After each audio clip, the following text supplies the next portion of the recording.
Mon fils a abandonné ses études de médecine en secret et a dépensé mon argent dans des soirées. Maintenant, il exige que je l'aide encore. J'ai tout sacrifié pour que mon fils, Jérémy, aille à la faculté de médecine à Lyon. J'ai vendu mon appartement que je mettais en location.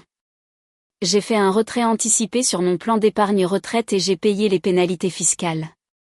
Je doublais mes gardes en tant qu'infirmière pour gagner plus d'argent. J'ai déménagé dans un studio pour qu'il puisse se concentrer sur ses études sans se soucier des finances.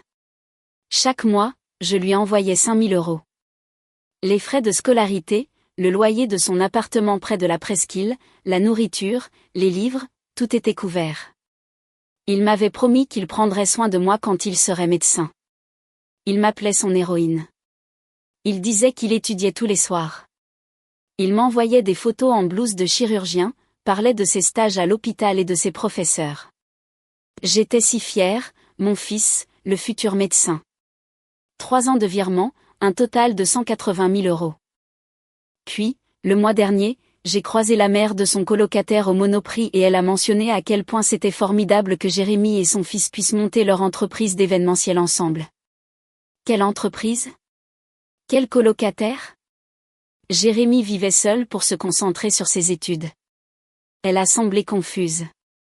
Son fils vivait avec Jérémy depuis 3 ans. Ils organisaient des soirées tous les week-ends et géraient une affaire de DJ ensemble.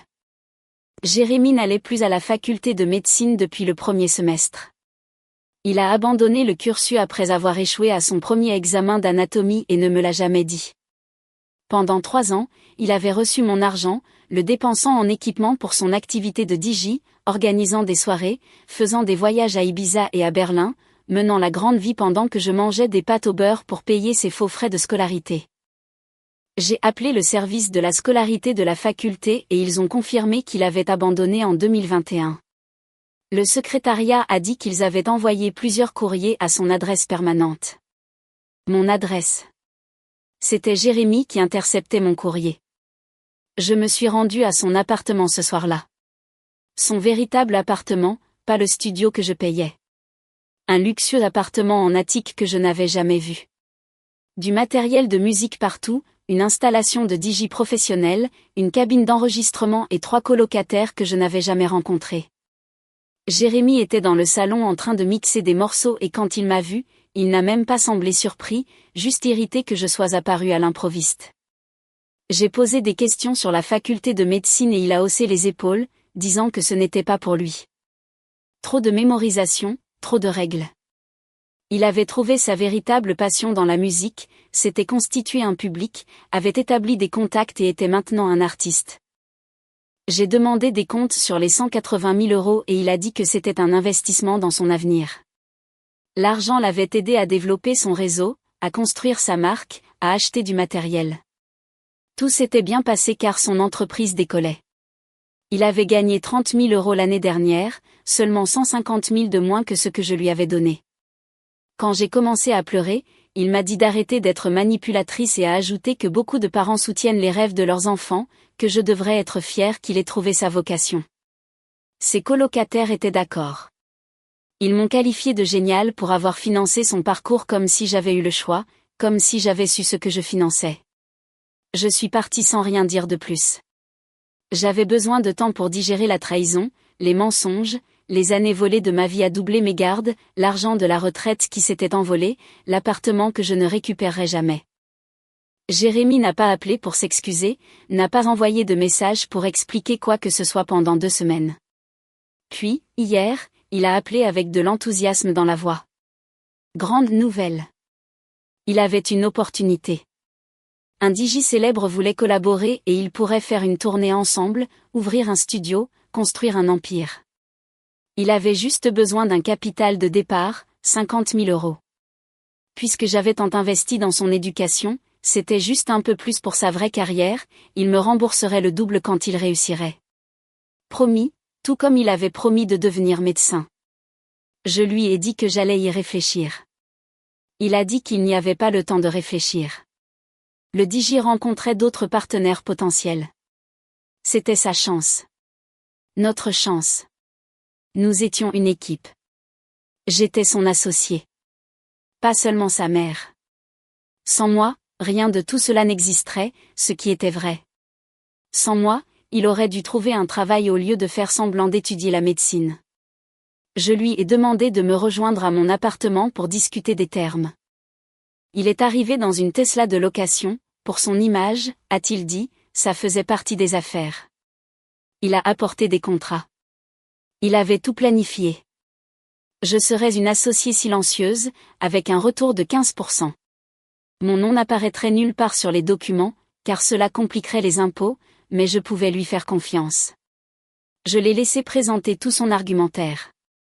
Je l'ai regardé ouvrir des feuilles de calcul, me montrer le nombre de ses abonnés, jouer ses derniers morceaux. Il a parlé pendant 1 heure de sa vision, de son talent, de son destin, comment l'univers récompensait ma foi en lui. Puis je lui ai tendu une enveloppe. À l'intérieur de l'enveloppe se trouvaient 3 documents, une lettre de mise en demeure imprimée sur du papier à en-tête d'un cabinet d'avocats, une feuille de calcul listant chaque virement que j'avais fait sur 3 ans avec les dates et les montants, et une copie de la plainte déposée au tribunal judiciaire. Jérémy les a sortis un par un. Son sourire confiant a disparu alors qu'il lisait la première page, puis la seconde. Ses mains ont commencé à trembler légèrement quand il est arrivé à la plainte. Il m'a regardé avec confusion, l'expression arrogante qu'il avait portée toute la soirée étant remplacée. Sa bouche s'est ouverte, mais aucun mot n'en est sorti. Je l'ai regardé réaliser que je n'étais pas la cible facile sur laquelle il comptait, que j'avais réellement fait quelque chose au lieu de simplement pleurer et céder comme toujours. Jérémy a posé les papiers sur la table et a ri. Cela semblait forcé et nerveux. Il a dit que les documents légaux étaient une blague, que je ne pouvais pas poursuivre mon propre fils. Sa voix était tendue maintenant. Ce n'était plus le discours de vente suave d'avant. Je lui ai dit que mon avocat avait expliqué que l'escroquerie reste l'escroquerie, peu importe qui la commet. Les relations familiales ne changent pas la loi. J'avais 3 ans de mensonges, documentés, du courrier intercepté, de fausses photos et blouses, des histoires inventées sur les stages et les professeurs. Chaque preuve était sauvegardée et organisée. Son rire s'est complètement éteint. Il a rapidement changé de tactique. Les larmes sont venues soudainement, coulant sur son visage alors qu'il disait qu'il pensait que je croyais en lui, que je soutenais ses rêves, que les parents devraient aider leurs enfants à trouver leur passion. Sa voix s'est brisée juste ce qu'il fallait. Ses épaules tremblaient. Je suis restée silencieuse et je l'ai regardé jouer la comédie. Je me suis souvenu de la façon dont il avait pleuré exactement de la même manière quand il m'avait montré sa fausse lettre d'acceptation de la faculté de médecine. Le même souffle saccadé, la même expression blessée. À l'époque, je l'avais serré dans mes bras et lui avais dit à quel point j'étais fière. Maintenant, je suis juste restée assise et je l'ai laissé faire son numéro. Quand les larmes n'ont pas fonctionné, son visage a changé. La tristesse a disparu comme si quelqu'un avait appuyé sur un interrupteur. La colère a pris sa place, chaude et immédiate. Il s'est levé assez vite pour que sa chaise racle bruyamment le sol. Il a dit que si j'allais jusqu'au bout, je ne le reverrais plus jamais. Il me couperait complètement de sa vie, pas d'appel, pas de visite, pas de relation. Je perdrais mon fils unique pour de l'argent. Je me suis levée aussi et j'ai dit qu'il avait déjà fait ça il y a 3 ans quand il a choisi de me voler plutôt que d'être honnête, quand il a intercepté mon courrier et m'a menti en face tous les jours. J'ai pris mon sac et je me suis dirigée vers la porte. Sa voix est devenue plus forte. Il a crié derrière moi, disant que je ruinais sa vie, que je devrais être sa mère, que la plainte détruirait sa situation financière et son avenir. Les portes des chambres de ses colocataires se sont ouvertes. 3 garçons en sont sortis, l'air mal à l'aise et confus. Ils avaient clairement tout entendu. L'un d'eux, plus jeune et aux cheveux noirs, semblait véritablement choqué. Il a dit calmement qu'il ne savait pas que Jérémy me mentait à propos de la faculté, que Jérémy leur avait dit que l'argent venait de son héritage. Les 2 autres ont hoché la tête, l'air embarrassé.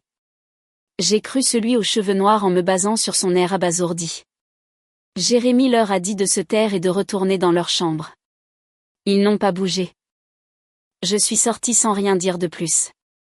Je suis montée dans ma voiture alors que Jérémy criait encore depuis la porte. Mes mains tremblaient tellement que j'ai à peine réussi à mettre la clé dans le contact, mais sous le tremblement, il y avait autre chose, quelque chose de plus fort. Je l'avais vraiment fait. Je l'avais confronté. Je lui avais remis des documents légaux au lieu d'un autre chèque. J'avais dit non au lieu de oui. J'ai conduit jusqu'à la maison et je suis restée assise sur ma place de parking pendant 10 minutes, juste à respirer. Puis j'ai appelé Manon. Elle a répondu dès la première sonnerie comme si elle attendait. Je lui ai dit que j'étais allée jusqu'au bout, que j'avais vraiment remis les papiers et que je n'avais pas reculé.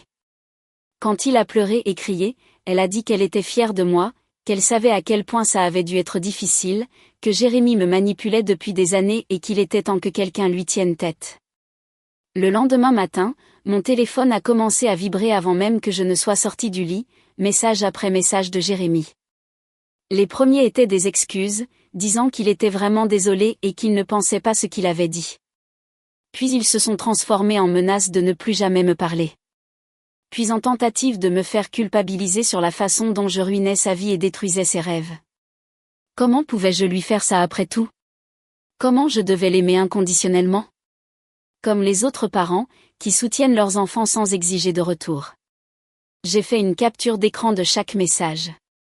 J'ai tout transmis à Séraphin Courtois, l'avocat dont le nom figurait sur le papier A en tête. Il a répondu en 1 heure, disant que c'était parfait, que les messages établissaient un schéma clair de manipulation et aideraient considérablement notre dossier. Séraphin m'a appelé cet après-midi-là. Il a expliqué que le tribunal judiciaire avait des seuils pour les procédures simplifiées.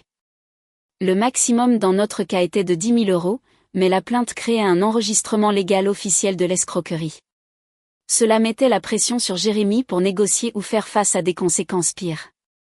Il a dit que nous pourrions engager des poursuites pénales pour escroquerie si nous parvenions à prouver que Jérémy m'avait intentionnellement trompé. Le courrier intercepté était une preuve solide de l'intention, tout comme les fausses photos et les histoires inventées sur les professeurs. Séraphin a dit qu'il avait déjà traité des cas comme celui-ci et que bien qu'il soit difficile, il n'était pas impossible, surtout avec une documentation aussi complète que la mienne. J'ai rencontré Aurore Delvigne 2 jours plus tard. Manon l'avait recommandée comme conseillère en gestion de patrimoine spécialisée dans l'aide aux personnes se remettant de pertes financières importantes. Son bureau était petit mais professionnel, avec des diplômes au mur et des photos de famille sur son bureau. Elle devait avoir la cinquantaine, avec des yeux bienveillants et une voix douce. Elle m'a demandé d'apporter tous mes dossiers financiers, relevés bancaires, avis d'imposition, documents de la vente de l'appartement, papier du retrait du plan d'épargne retraite, tout. Elle a tout étalé sur son bureau et a commencé à calculer. Son visage est resté neutre, mais je pouvais voir sa mâchoire se serrer à mesure que les chiffres augmentaient. Aurore a tourné l'écran de l'ordinateur vers moi. Elle avait créé une feuille de calcul montrant les dommages totaux. 180 000 € en virement direct à Jérémy, 90 000 € supplémentaires en croissance potentielle d'investissement si j'avais gardé cet argent sur des comptes de retraite au lieu de le lui envoyer. L'appartement que j'ai vendu vaudrait 150 000 € de plus sur le marché actuel en fonction des taux d'appréciation de la région. Le retrait anticipé de l'épargne retraite m'a coûté 40 000 € en pénalités et impôts que j'ai payés à l'État pour rien. Elle a fait défiler vers le bas. Les chiffres continuaient. Intérêts composés perdus, droit à la retraite réduit parce que j'ai travaillé moins d'années à revenus élevés. Le coût d'opportunité des gardes supplémentaires que j'ai faites, qui ont nui à ma santé et m'ont laissé épuisée. Le total s'élevait à 460 000 €. Aurore a retourné l'écran vers elle et a cliqué sur quelques calculs de plus. Elle a imprimé une feuille de résumé et l'a glissée sur la table. Les chiffres semblaient encore pires sur papier. Je devrais travailler 10 ans de plus que prévu. Peut-être plus, selon ma santé. Ma retraite ne serait plus confortable. Elle serait serrée, prudente. Chaque euro compterait parce que Jérémy avait pris le coussin de sécurité que j'avais mis 20 ans à construire. Aurore a demandé si j'avais des doutes sur les projections. J'ai secoué la tête. Les chiffres étaient assez clairs. Elle a suggéré que nous planifions une réunion de suivi dans 2 semaines pour commencer à élaborer des stratégies de redressement. J'ai accepté et noté la date dans le calendrier de mon téléphone. Puis je suis restée assise là, à regarder le papier. Toutes ces années de garde supplémentaires réduites à une feuille de calcul montrant à quel point j'étais en retard. Aurore ne m'a pas pressée, elle a continué à travailler sur son ordinateur et m'a laissé digérer. Après quelques minutes, les larmes ont commencé. Pas un sanglot dramatique, juste un pleur silencieux que je ne pouvais pas arrêter.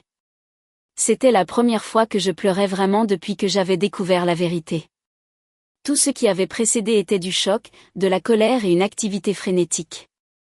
Mais être assise dans le bureau d'Aurore, à regarder les chiffres, a rendu tout cela réel. Jérémy avait volé mon avenir, pas seulement de l'argent. Des années de ma vie, la retraite que j'avais gagnée, la sécurité que j'avais tout sacrifié pour construire. Aurore a sorti une boîte de mouchoirs de son tiroir et l'a posée près de moi sans rien dire. J'ai pris plusieurs mouchoirs et j'ai essayé de me ressaisir. Elle a attendu que j'arrête de pleurer avant de parler. Elle m'a parlé des ressources pour la reprise financière après une fraude familiale, des groupes de soutien, des organisations d'aide juridique, des programmes de conseil financier spécialement conçus pour les personnes qui se reconstruisent après ce genre de trahison. J'ai compris à sa façon de parler que je n'étais pas la première mère qu'elle aidait dans cette situation. D'autres personnes s'étaient assises dans cette même chaise, pleurant le même type de perte. Cela aurait dû me faire sentir mieux, mais cela m'a juste rendu plus triste. À combien de parents leurs enfants avaient-ils fait cela? 3 jours plus tard, Séraphin a appelé. J'étais au travail, je suis allée dans la salle de repos pour répondre. Il a dit que le colocataire de Jérémy, Jonas, l'avait contacté par le biais d'une connaissance commune. Jonas voulait me parler. Séraphin a dit que Jonas se sentait coupable d'avoir utilisé mon argent sans savoir d'où il venait. Il avait des informations qui pourraient aider le dossier. Des dossiers financiers du partenariat commercial, de la documentation sur la façon dont Jérémy avait dépensé l'argent. Séraphin a demandé si j'étais disposée à rencontrer Jonas. J'ai dit oui, immédiatement. Toute preuve qui renforcerait notre position en valait la peine. Séraphin m'a donné le numéro de Jonas et m'a dit de le tenir au courant après la réunion. J'ai appelé Jonas cet après-midi-là. Il a suggéré de nous rencontrer dans un café près du campus le lendemain. Sa voix semblait nerveuse. Jeune. Il s'est excusé 3 fois au cours de notre conversation de 2 minutes. J'ai dit que tout allait bien et j'ai confirmé l'heure et le lieu. Le café était bondé quand je suis arrivée. Des étudiants partout avec des ordinateurs portables et des manuels. Jonas m'avait envoyé une description de lui par message, alors je l'ai repéré immédiatement. Un grand garçon aux cheveux noirs assis seul à une table d'angle. Il avait un dossier devant lui et continuait de regarder vers la porte. Je me suis approchée et me suis présentée. Il s'est levé si vite qu'il a failli renverser son café. Nous nous sommes serrés la main et nous nous sommes assis. Jonas avait l'air misérable. Il a commencé à s'excuser avant même que je sois installée sur ma chaise. Il a dit qu'il n'avait aucune idée que l'argent venait de moi, que Jérémy lui avait dit que c'était un héritage, que s'il avait su la vérité, il n'aurait jamais accepté. Je l'ai cru. Son horreur semblait authentique. Il a poussé le dossier vers moi. À l'intérieur se trouvaient des dossiers financiers imprimés, des relevés bancaires, des reçus, des notes de frais, le tout organisé avec des onglets et des étiquettes.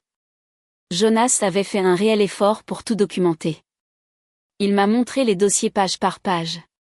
Il a montré exactement où mon argent était allé. 120 000 € en équipement de Digi sur 3 ans.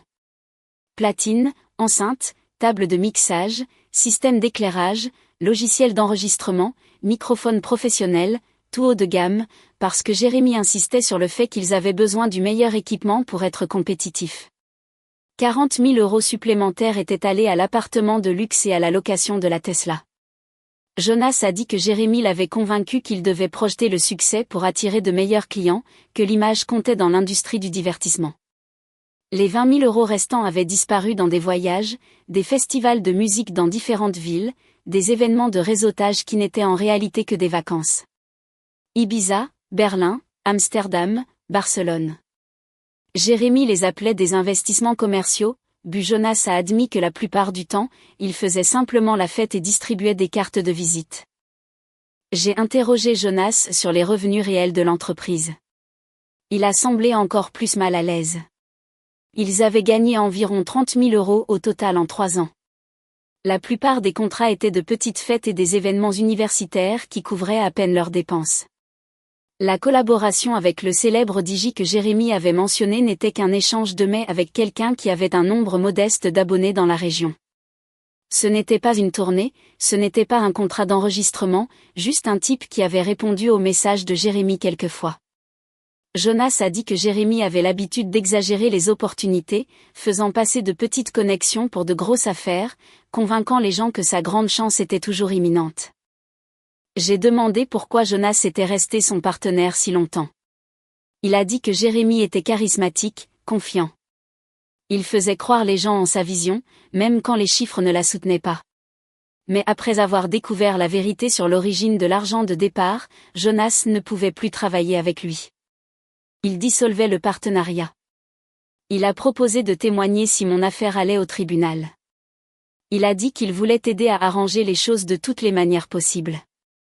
J'ai pris des copies de tous les dossiers commerciaux. Je l'ai remercié pour son honnêteté. Il s'est à nouveau excusé en partant. Je suis allé directement au cabinet de Séraphin. Séraphin a étalé les documents sur sa table et a examiné chaque page attentivement. Il a posé des questions sur des transactions spécifiques, a pris des notes sur un bloc-notes juridique. Après 30 minutes, il s'est penché en arrière et a souri. Cela changeait tout. Nous pouvions maintenant prouver les mensonges intentionnels de Jérémy et suivre exactement où l'argent était allé. Le courrier intercepté montrait l'intention de tromper. Les fausses photos et les histoires sur les professeurs montraient une fraude continue, mais les dossiers de Jonas montraient le vol réel.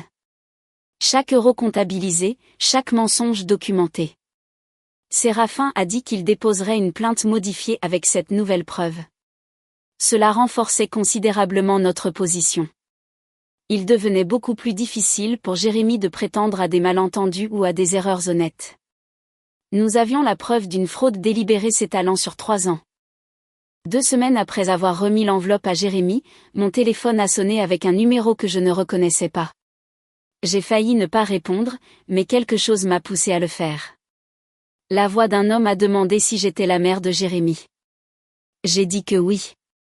Il s'est identifié comme le père de Jérémy, mon ex-mari. Nous ne nous étions pas parlé depuis 15 ans. Pas depuis le divorce. Quand Jérémy avait 8 ans.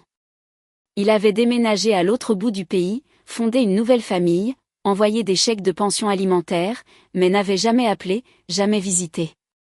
Maintenant, soudainement, il était au téléphone pour demander ma version de l'histoire. Jérémy l'avait contacté pour lui demander de l'argent. Il voulait savoir ce qui se passait réellement avant de prendre une décision. Je lui ai tout raconté.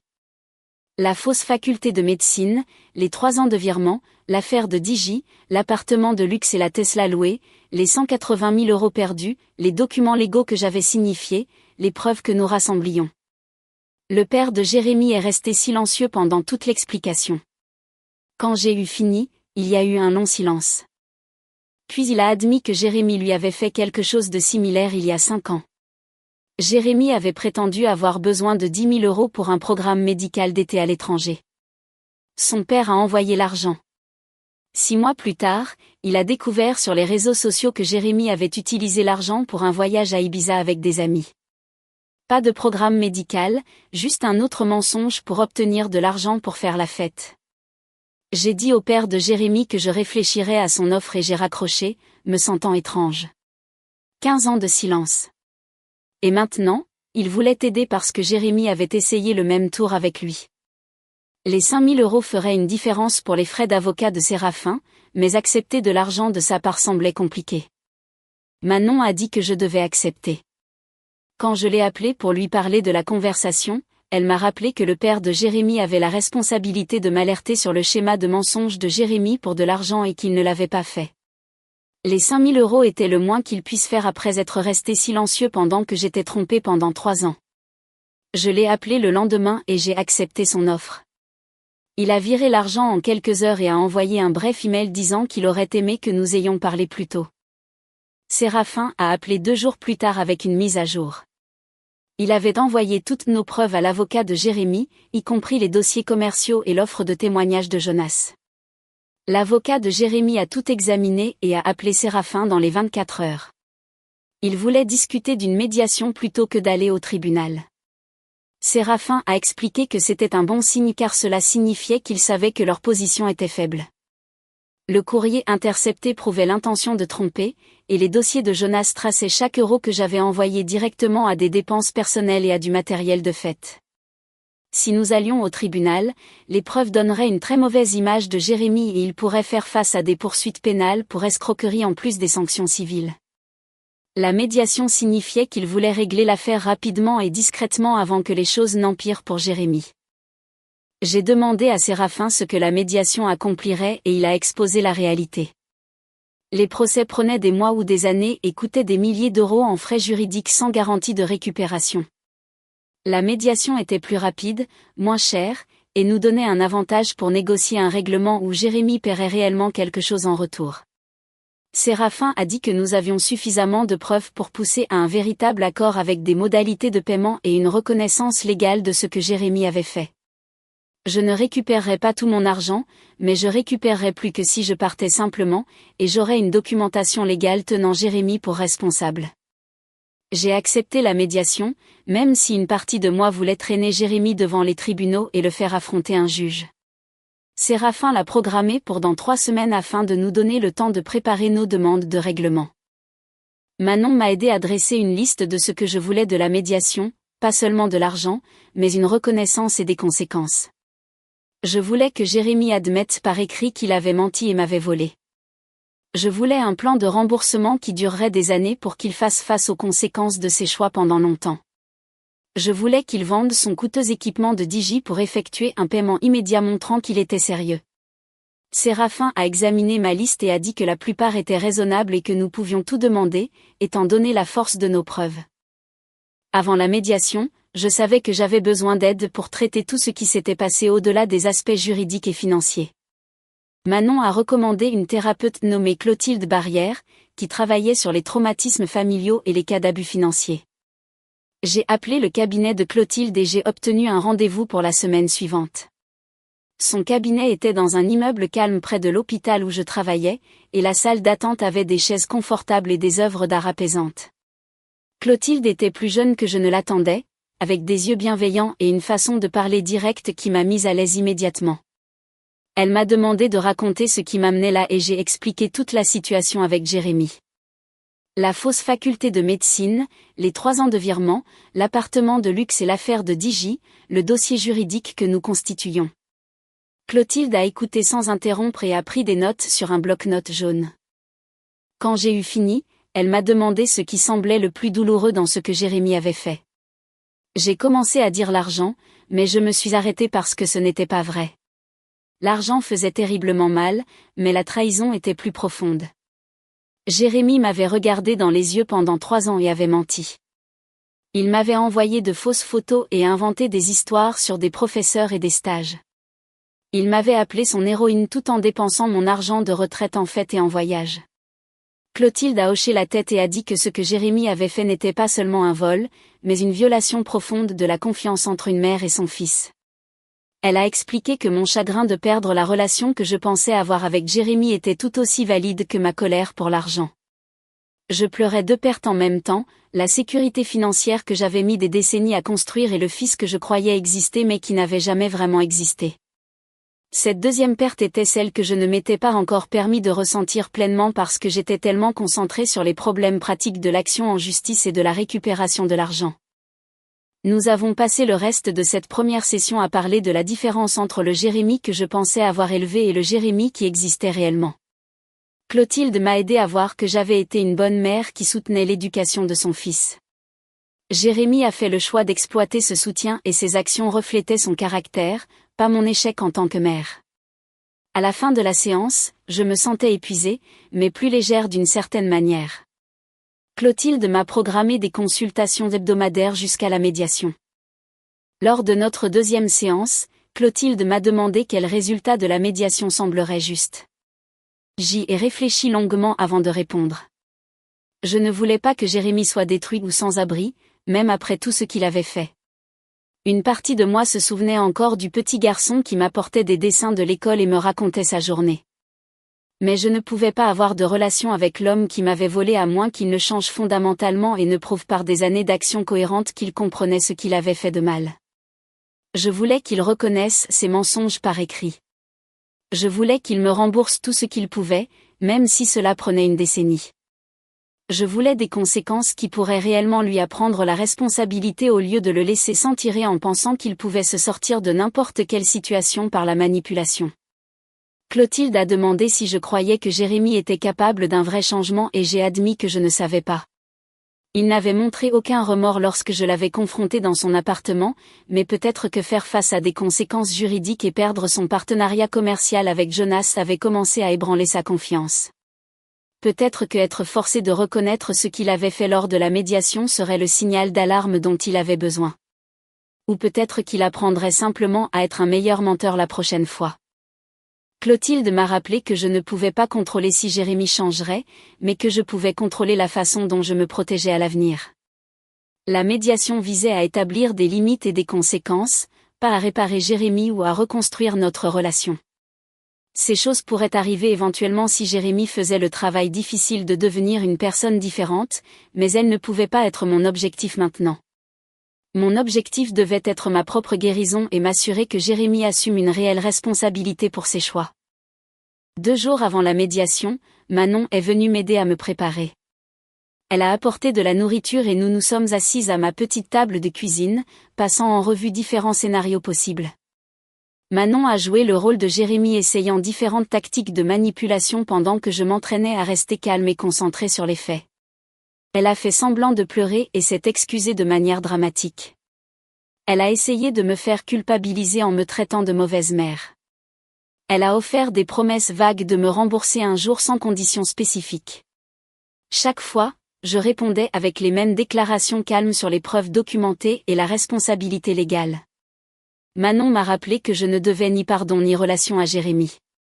Me protéger financièrement et émotionnellement n'était pas être une mauvaise mère, c'était être une femme intelligente qui refusait d'être davantage exploitée. Nous nous sommes entraînés jusqu'à ce que je puisse répondre aux tactiques probables de Jérémy sans devenir émotive ou reculer sur ce que je voulais. Manon m'a serré dans ses bras avant de partir et m'a dit qu'elle était fière de la force que j'avais acquise à travers ce cauchemar. La médiation a eu lieu dans une salle de conférence d'un immeuble de bureaux neutre en centre-ville. Séraphin m'a retrouvée dans le hall et nous avons pris l'ascenseur ensemble. Il portait un dossier épais de preuves et de documents.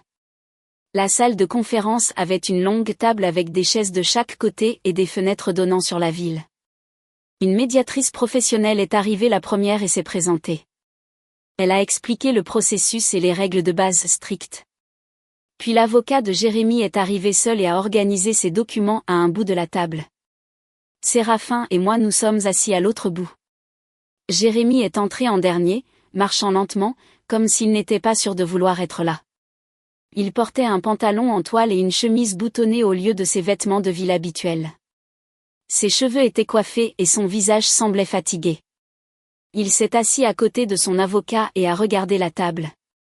Quand je suis entrée dans la pièce et que je me suis assise en face de lui, il a brièvement levé les yeux. Puis il a détourné le regard. Il semblait plus petit d'une certaine manière sans son assurance habituelle. La médiatrice a commencé en expliquant que c'était un processus volontaire où les 2 parties auraient l'occasion de parler, espérons-le, de parvenir à un accord qui éviterait le tribunal. Elle a demandé à Jérémy d'expliquer d'abord sa perspective. Son avocat lui a fait un signe de tête et Jérémy s'est éclairci la gorge. Il a fait ce qui ressemblait à un discours répété sur le fait d'être jeune et de faire des erreurs. Il a dit qu'il s'était senti dépassé par la faculté de médecine et qu'il avait paniqué au lieu de me parler honnêtement. Il a qualifié cela de manque de jugement et a dit qu'il était vraiment désolé de ne pas avoir été franc sur son abandon. Son avocat l'avait clairement coaché pour minimiser ce qu'il avait fait. Jérémy n'a jamais utilisé des mots comme fraude ou vol. Il n'a jamais mentionné les 3 ans de mensonges délibérés, le courrier intercepté ou les fausses photos.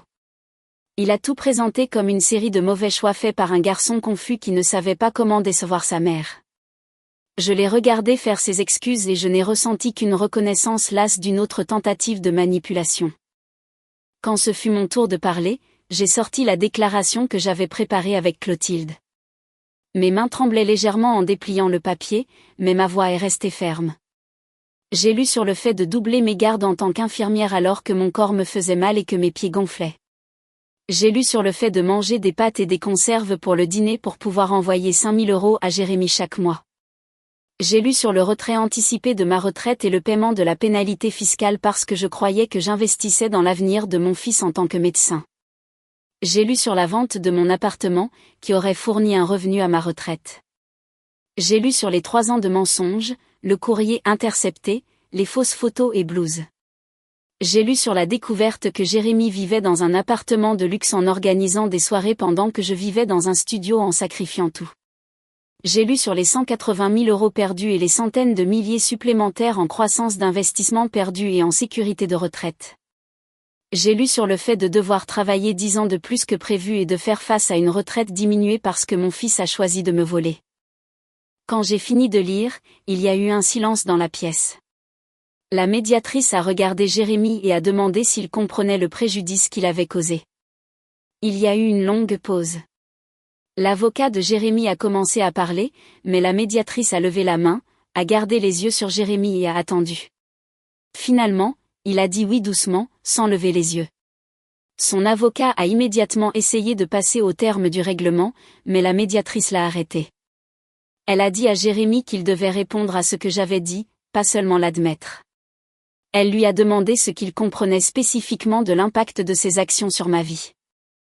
Jérémy s'est agité sur sa chaise et a regardé ses mains. Pendant un long moment, la médiatrice a attendu sans rien dire et le silence s'est étiré jusqu'à devenir inconfortable.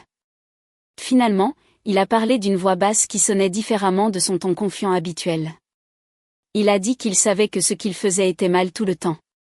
Il s'était convaincu que dès que son entreprise décollerait et qu'il réussirait, il pourrait me rembourser et alors je serais heureuse pour lui. Il pensait que s'il pouvait juste me montrer le succès, cela effacerait le mensonge. Il a continué parce qu'il avait peur de me décevoir et d'admettre qu'il avait échoué à la faculté de médecine. Sa voix s'est légèrement brisée en disant cela et j'ai senti la colère monter, vive et chaude, dans ma poitrine. Je me suis penchée en avant et je lui ai dit qu'il n'avait clairement pas eu assez peur pour arrêter de me voler pendant 3 ans. Il n'avait pas eu assez peur pour arrêter d'intercepter mon courrier ou d'envoyer de fausses photos ou de me regarder doubler mes gardes pendant qu'il organisait des fêtes. La médiatrice a levé la main doucement et m'a demandé de la laisser gérer l'interrogatoire, mais je pouvais voir qu'elle comprenait ma colère. Elle s'est tournée vers Jérémy et a demandé s'il comprenait que la peur de la déception ne justifiait pas la fraude. Il a hoché la tête lentement et a dit oui. Elle a demandé s'il comprenait que sa mère avait sacrifié sa retraite et sa santé parce qu'elle avait cru à ses mensonges. Il a dit oui à nouveau, encore plus bas. Puis elle a regardé les 2 avocats et a dit qu'il était temps de discuter des termes du règlement. Séraphin a ouvert son dossier et a sorti la proposition que nous avions préparée ensemble. Il a exposé les termes d'une voix calme et professionnelle qui rendait tout cela raisonnable et juste. Jérémy rembourserait 50 000 € sur 10 ans par des paiements mensuels de 417 €. Il vendrait son équipement de Digi immédiatement pour générer un paiement initial de 20 000 €. Il signerait un accord reconnaissant qu'il avait obtenu de l'argent de ma part par fraude et tromperie. S'il manquait un paiement, nous pourrions engager des poursuites pénales avec toutes les preuves documentées que nous avions recueillies. Séraphin a glissé des copies de la proposition sur la table pour l'avocat de Jérémy et la médiatrice. L'avocat de Jérémy l'a prise et l'a lue attentivement pendant que Jérémy restait assis, ayant l'air de pouvoir vomir. Son visage est devenu pâle et il continuait de me regarder, puis de détourner le regard. Son avocat a fini de lire et a posé le papier sur la table. Il s'est éclairci la gorge et a dit que son client était prêt à régler pour 30 000 € au total, sans admission de fraude. Séraphin n'a même pas hésité avant de dire non. La médiatrice a écrit quelque chose sur son bloc-notes et a demandé une pause de 15 minutes. Elle s'est levée et a quitté la pièce la première et tout le monde a commencé à rassembler ses affaires. Séraphin s'est penché et m'a parlé à voix basse pendant que l'avocat de Jérémy parlait à Jérémy à l'autre bout de la table. Il a expliqué que l'avocat de Jérémy essayait de le protéger de toute responsabilité légale future. Si Jérémy signait un document admettant la fraude, cela pourrait être utilisé contre lui dans d'autres procédures judiciaires. Mais nous avions suffisamment de preuves pour pousser plus loin, et Séraphin croyait que nous pourrions nous rapprocher de notre proposition initiale. Il m'a dit de rester forte et de ne pas accepter moins que ce que nous méritions. La médiatrice a ouvert la porte et a rappelé à tout le monde que la pause était de 15 minutes et que nous devions rester dans le bâtiment. Je me suis levée et je suis sortie dans le couloir avec Séraphin derrière moi. Le couloir avait des murs beiges et des chaises inconfortables alignées le long d'un côté. Une fontaine à eau était dans le coin et je m'y suis dirigée pour prendre un verre. Ma main tremblait légèrement en appuyant sur le bouton et en regardant l'eau remplir le petit gobelet en papier. Jérémy est sorti de la salle de conférence et a commencé à marcher vers moi. Séraphin s'est immédiatement interposé entre nous et a levé une main. Il a rappelé fermement à Jérémy que les règles de la médiation interdisaient tout contact privé entre les parties pendant les pauses. Jérémy a cessé de marcher mais a continué à me regarder comme s'il voulait dire quelque chose. Son avocat est apparu derrière lui et a posé une main sur son épaule. L'avocat a dit quelque chose que je n'ai pas pu entendre et a ramené Jérémy dans la salle de conférence. Ils sont entrés et ont fermé la porte. Je suis restée là, tenant mon gobelet d'eau, ne ressentant qu'un épuisement total. Tout ce processus avait drainé quelque chose en moi que je n'étais pas sûre de pouvoir récupérer. Séraphin m'a touché le bras doucement et m'a demandé si ça allait. J'ai hoché la tête et j'ai bu l'eau, même si je n'avais pas vraiment soif, j'avais juste besoin de faire quelque chose avec mes mains. La médiatrice nous a rappelé exactement 15 minutes plus tard. Tout le monde a repris sa place et l'atmosphère semblait plus lourde qu'auparavant. La médiatrice a demandé aux deux parties si elles étaient prêtes à continuer à négocier de bonne foi. Les deux avocats ont dit oui. Puis elle s'est tournée vers l'avocat de Jérémy et a demandé si son client avait une offre révisée. L'avocat a conféré avec Jérémy à voix basse pendant 1 minute. Puis il a dit qu'il pourrait monter à 35 000 € au total. Séraphin a secoué la tête avant même que l'avocat ait fini de parler. Il a sorti les relevés bancaires, les registres de virement et la documentation du courrier intercepté. Il a tout posé sur la table en piles organisées et a dit « Nous avons des preuves claires de fraude s'étalant sur 3 ans. Nous avons le colocataire de Jérémy prêt à témoigner sur où l'argent est réellement allé. Nous avons les registres d'abandon de la faculté de médecine. Si cela va au tribunal, Jérémy fera face à des poursuites pénales et la valeur du règlement sera beaucoup plus élevée. » La voix de Séraphin est restée calme, mais chaque mot a frappé comme un marteau. L'avocat de Jérémy a regardé les preuves et son expression a changé.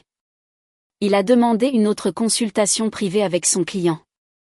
La médiatrice a hoché la tête et ils se sont déplacés dans un coin de la pièce pour parler à voix basse. 2 heures se sont écoulées avec des offres et des contre-offres qui allaient et venaient. Ma tête a commencé à me faire mal à cause de la tension et des lumières fluorescentes. Finalement, nous sommes parvenus à un accord que Séraphin a qualifié de meilleur que nous pourrions obtenir. Jérémy paierait 40 000 € sur 8 ans avec des paiements mensuels de 417 €. Il vendrait son équipement de Digi pour un paiement immédiat de 15 000 €.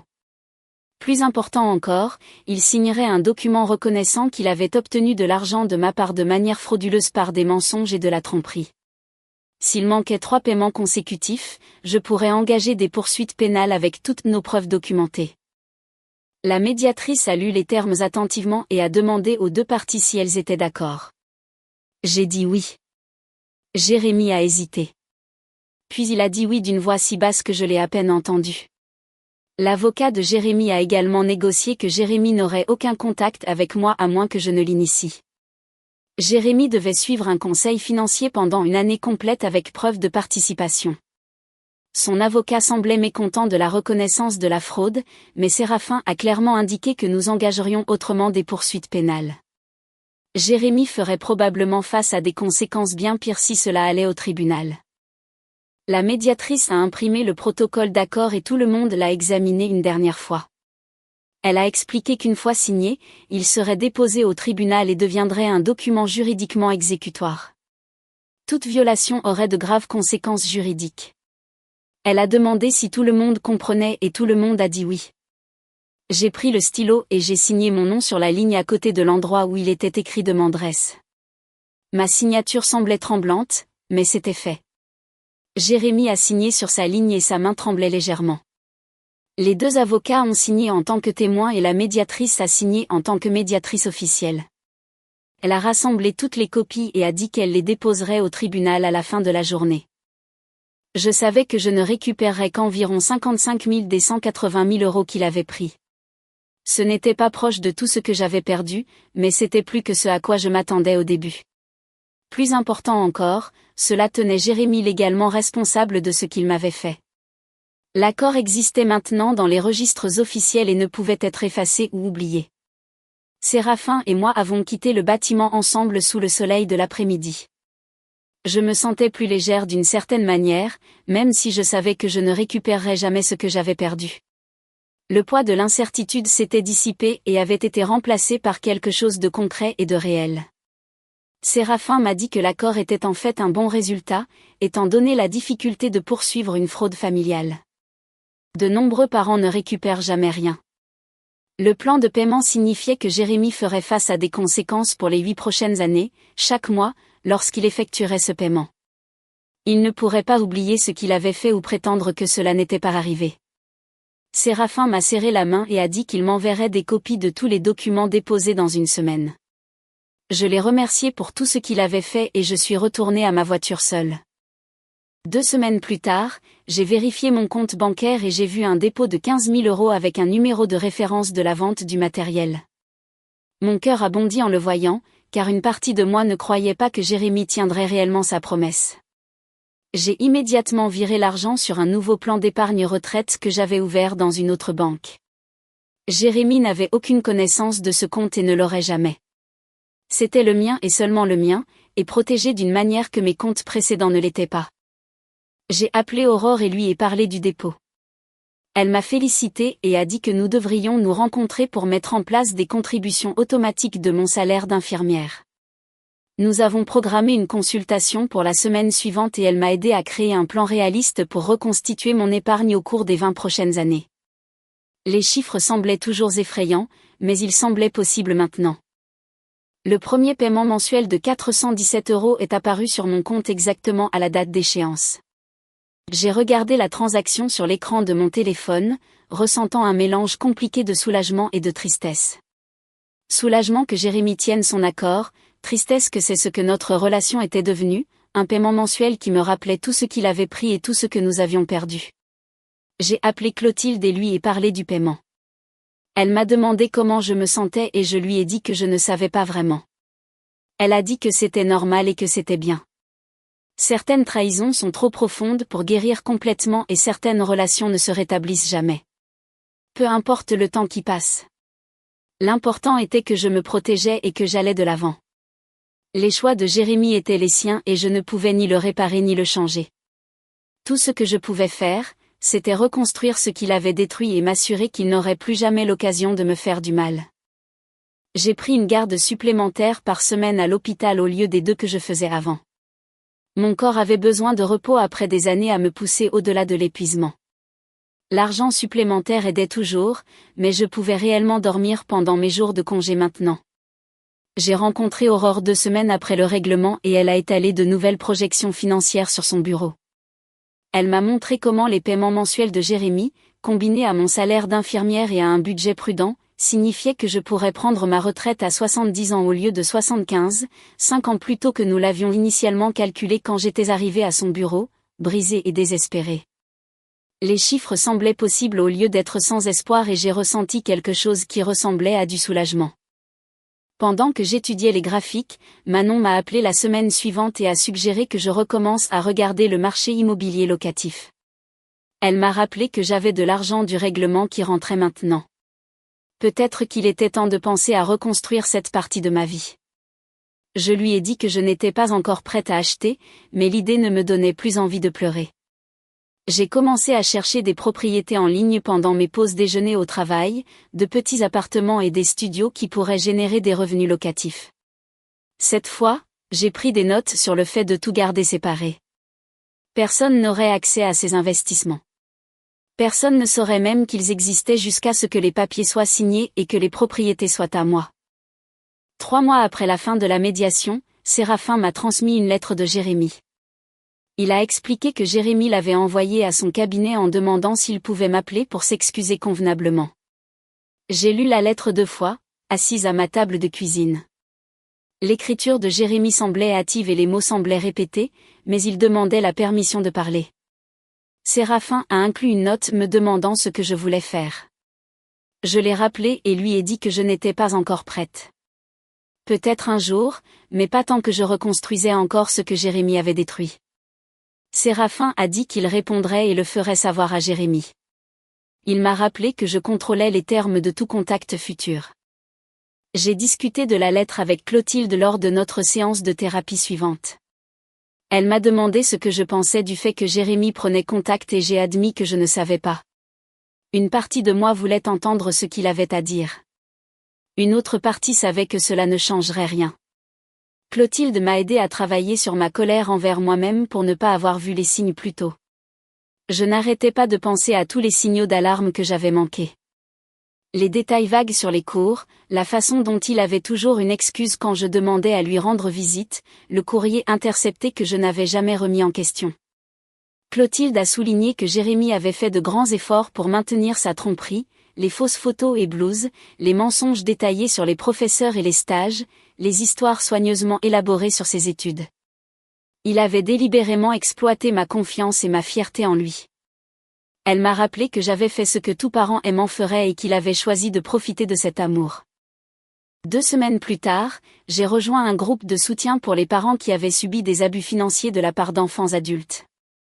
Clotilde l'avait recommandé et j'étais nerveuse en entrant dans le centre social pour la première réunion. Cet autre parent était assis en cercle et l'animateur nous a demandé de partager nos histoires si nous nous sentions à l'aise. J'ai écouté une femme parler de la perte de sa maison parce que sa fille avait pris des cartes de crédit à son nom. Une autre femme a épuisé l'assurance vie de son défunt mari, payant pour les fausses entreprises de son fils. Plusieurs parents remboursaient encore les dettes des mensonges de leurs enfants des années plus tard. Un père a fait exploser toutes les cartes de crédit qu'il avait parce que son fils prétendait avoir besoin d'argent pour un traitement contre le cancer inventé. Partager mon histoire dans le groupe m'a aidé à me sentir moins honteuse et isolée. Tout le monde a hoché la tête quand j'ai parlé du courrier intercepté et des fausses photos.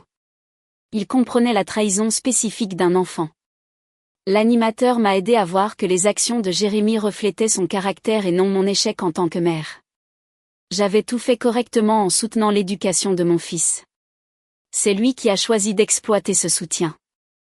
D'autres parents étaient d'accord et ont partagé des aperçus similaires de leurs propres expériences. Nous n'étions pas de mauvais parents, nous étions de bons parents qui avions été exploités par des personnes en qui nous avions une confiance totale. 6 mois après le début du plan de remboursement, j'ai vérifié mon compte bancaire un matin et je n'ai pas vu le paiement mensuel de Jérémie. Mon estomac s'est noué et j'ai immédiatement pensé qu'il allait faire défaut. J'ai appelé Séraphin en panique et il m'a dit d'attendre avant de faire quoi que ce soit. L'accord exigeait 3 paiements manqués consécutifs avant que nous puissions prendre des mesures légales. 3 jours plus tard, le paiement est arrivé et Séraphin m'a transmis un email d'excuses que Jérémie avait envoyé, expliquant qu'il avait eu une dépense imprévue pour une réparation de voiture. Séraphin m'a rappelé qu'un paiement en retard ne déclenchait aucune conséquence. Je devais respirer et faire confiance aux protections légales que nous avions mises en place dans l'accord. J'ai utilisé une partie de l'argent du règlement pour faire un voyage. Je suis allée avec Manon dans une ville balnéaire que nous visitions quand nous étions enfants.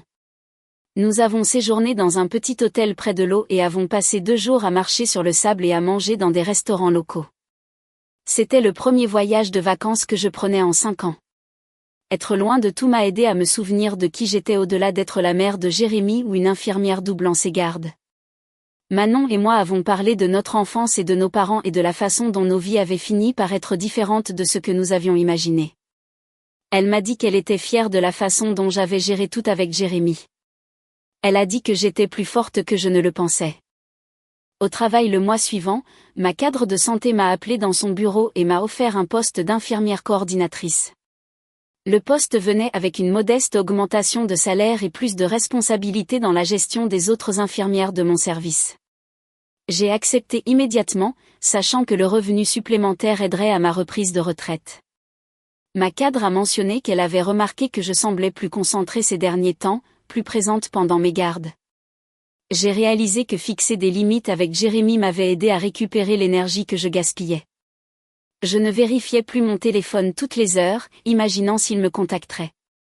Je ne restais plus éveillée la nuit à ressasser notre dernière conversation. Je vivais vraiment ma propre vie à nouveau. Aurore a examiné mes finances après 8 mois et m'a montré que j'étais en fait en avance sur notre calendrier d'épargne projeté. Entre les paiements du règlement, mon salaire augmenté et la réduction des dépenses, j'avais économisé 12 000 € pour un apport personnel sur un bien locatif. Elle a sorti des annonces de propriété dans ma fourchette de prix et nous avons regardé de petits studios qui pourraient fonctionner comme des investissements. Les chiffres avaient du sens. Il y avait maintenant une voie à suivre qui n'impliquait pas de travailler jusqu'à la mort. Aurore a programmé notre prochaine réunion pour dans 3 mois et m'a dit de continuer à faire exactement ce que je faisais.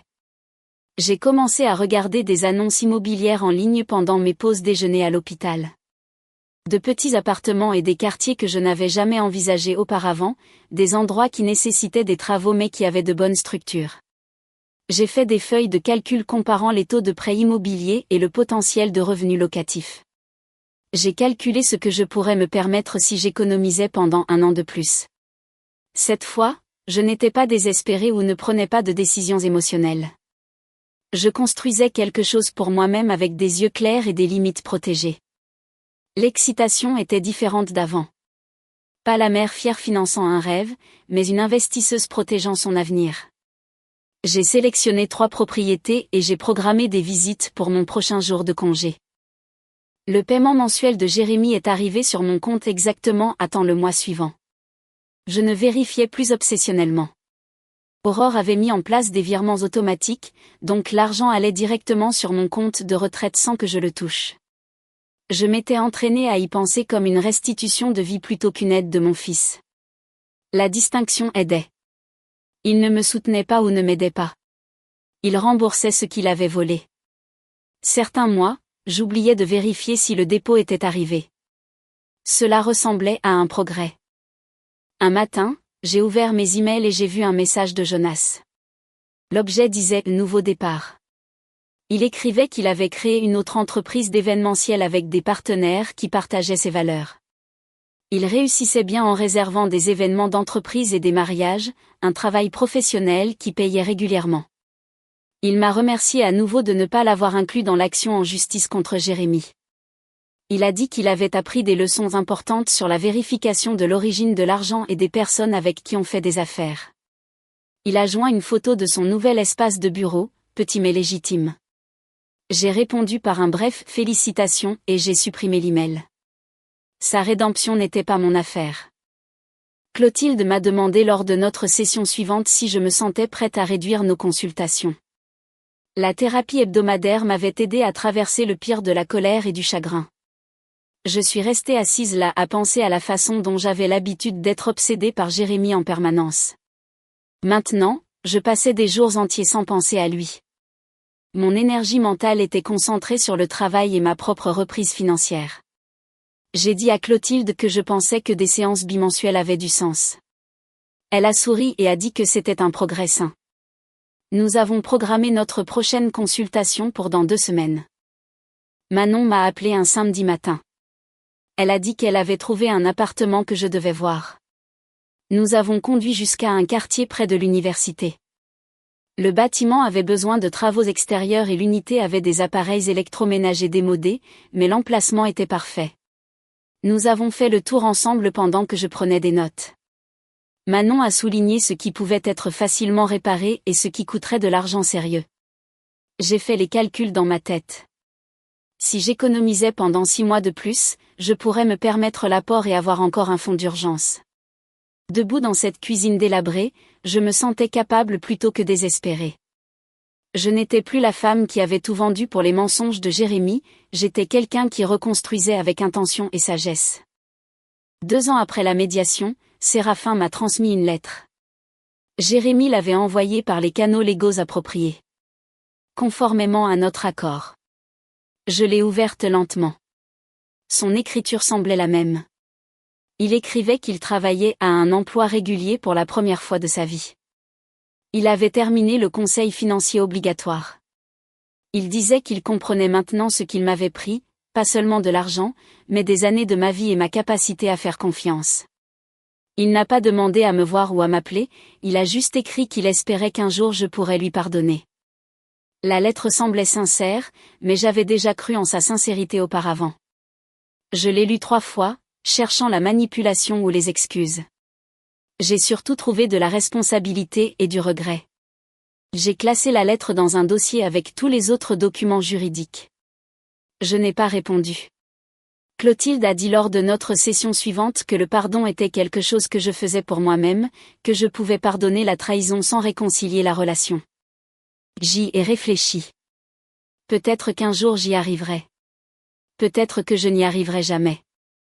Les 2 options semblaient acceptables. Je ne portais plus la colère comme un poids. Elle existait, mais elle ne me définissait pas. Cela semblait suffisant. 3 ans après avoir tout découvert, j'ai signé l'acte de vente du petit appartement. Le jeune couple qui serait mes premiers locataires semblait responsable et enthousiaste. Ils ont signé un bail pour 200 € de plus que mon paiement de prêt immobilier. Manon m'a emmené dîner ce soir-là pour fêter ça. Nous avons commandé du vin et des apéritifs et avons parlé du chemin que j'avais parcouru. Je me sentais fière de moi d'une manière que je n'avais pas ressentie depuis avant les mensonges de Jérémy. Cette réussite était la mienne, construite à partir de mon propre travail et de mes décisions intelligentes. Personne ne pourrait me l'enlever ou la dévaloriser par la trahison. Aurore m'a montré le solde de mon compte de retraite lors de notre examen trimestriel. 45 000 €. Entre mes contributions et les paiements du règlement de Jérémy, j'avais reconstruit une base. Elle a sorti des projections montrant que si Jérémy continuait à payer et que je maintenais mon taux d'épargne, je pourrais prendre ma retraite à 68 ans. Pas la retraite que j'avais initialement prévue, mais assez confortable. Une vie modeste que j'ai gagnée grâce à ma propre résilience. Les chiffres semblaient réels et réalisables au lieu d'être désespérés et impossibles. Au travail, j'ai commencé à encadrer une nouvelle infirmière nommée Raphaël. Elle me rappelait moi à son âge, désireuse d'aider tout le monde, prompte à faire confiance, généreuse de son temps et de son argent. Pendant un moment calme, elle m'a parlé de son soutien à son frère. J'ai écouté et j'ai ressenti cette contraction familière dans ma poitrine. Après qu'elle ait fini, j'ai partagé une version soigneusement éditée de mon histoire avec Jérémy. Je lui ai dit que soutenir les personnes qu'on aime est beau, mais se protéger est nécessaire. Elle a semblé surprise. Elle a dit qu'elle n'avait jamais pensé à fixer des limites avec sa famille. Je lui ai dit d'y penser maintenant avant d'apprendre à la dure, comme moi. Elle m'a remercié et j'espérais qu'elle écouterait. Certaines leçons ne devraient pas nécessiter une dévastation complète pour être apprises. 4 ans se sont écoulés, les paiements arrivant chaque mois comme une horloge. J'ai cessé de vérifier mon compte avec anxiété et j'ai laissé les dépôts construire mon fonds. Séraphin a appelé un après-midi pour me dire que l'avocat de Jérémy avait pris contact au sujet du calendrier final de paiement. Jérémy voulait confirmer les 5 derniers mois de paiement et s'assurer que tout était correctement documenté. Séraphin a semblé surpris en me racontant cela et j'ai senti quelque chose d'inattendu bouger dans ma poitrine. Jérémy tenait vraiment parole. Il avait payé 35 000 des 40 000 € qu'il devait et prévoyait de finir ce qu'il avait commencé. Je suis restée avec cette information pendant un long moment après avoir raccroché avec Séraphin. Lors de ma session suivante avec Clotilde, j'ai mentionné l'appel téléphonique et j'ai admis que je ressentais un peu de respect pour la constance de Jérémy. Les mots semblaient étranges sortant de ma bouche après des années de colère et de déception. Clotilde s'est penchée en avant et m'a dit que c'était un progrès sain. Je pouvais reconnaître les actions positives sans oublier le mal.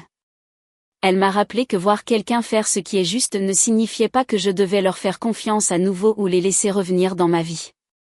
Cela signifiait simplement que je pouvais reconnaître la croissance sans compromettre les limites. J'ai hoché la tête et je me suis sentie plus légère d'une certaine manière, comme si je portais un poids dont je ne savais pas qu'il était là. 5 ans après m'être assise dans cette salle de médiation, j'ai rencontré Aurore pour revoir mon plan. Elle a ouvert mes comptes et m'a montré des chiffres qui m'ont fait sourire pour la première fois lors d'une réunion financière. 2 biens locatifs générant un revenu stable. Un compte de retraite avec suffisamment d'argent pour un style de vie modeste. 0 dette. J'avais reconstruit environ 60% de ce que Jérémy m'avait pris. Aurore a souligné que même si ce n'était pas tout ce que j'avais perdu, c'était suffisant pour une retraite confortable à 69 ans. Je pouvais arrêter de faire les gardes supplémentaires, je pouvais voyager un peu, je pouvais vivre sans la peur constante de manquer d'argent. Les chiffres semblaient réels et réalisables au lieu d'être désespérés et impossibles. J'ai signé les documents pour ajuster mes contributions de retraite et j'ai quitté son bureau, fier de ce que j'avais accompli par ma propre détermination et mes choix judicieux. Je pense à Jérémy parfois quand je suis seule ou que je marche dans le supermarché où tout ce cauchemar a commencé. Je me demande s'il a vraiment changé ou s'il a simplement appris à mieux cacher son égoïsme. Je me demande s'il pense à ce qu'il m'a pris au-delà de l'argent. Mais surtout, je pense à ma propre force pour avoir survécu à sa trahison et avoir construit un nouvel avenir à partir des débris qu'il a laissés derrière lui. Je me suis protégée quand cela comptait le plus. Je l'ai tenu pour responsable quand il s'attendait à ce que je laisse tout passer à nouveau. J'ai prouvé que même des pertes dévastatrices peuvent être surmontées avec de la détermination, le soutien de personnes qui se soucient vraiment de vous et des limites que je ne compromettrai plus jamais. Ma retraite ne sera pas ce que j'avais initialement prévu lorsque j'ai vendu cet appartement et retiré mon épargne retraite. Elle n'inclura pas les années supplémentaires d'intérêts composés ou la sécurité financière que j'ai sacrifiée. Mais elle sera mienne. Gagnée par mon propre travail et protégée par des leçons que j'ai apprises de la manière la plus difficile possible. J'ai construit cette vie à partir de rien après que Jérémy a tout détruit et personne ne pourra plus jamais me l'enlever. Bon, cela clôture quoi que ce soit que cela ait été. Commentaire, je sais que cette histoire est intense et touche des cordes sensibles, notamment la confiance. Parfois, le plus grand acte d'amour envers soi-même, et même envers les autres, est de poser une limite claire. Protéger sa tranquillité n'est pas de l'égoïsme, c'est un acte fondamental de respect de soi.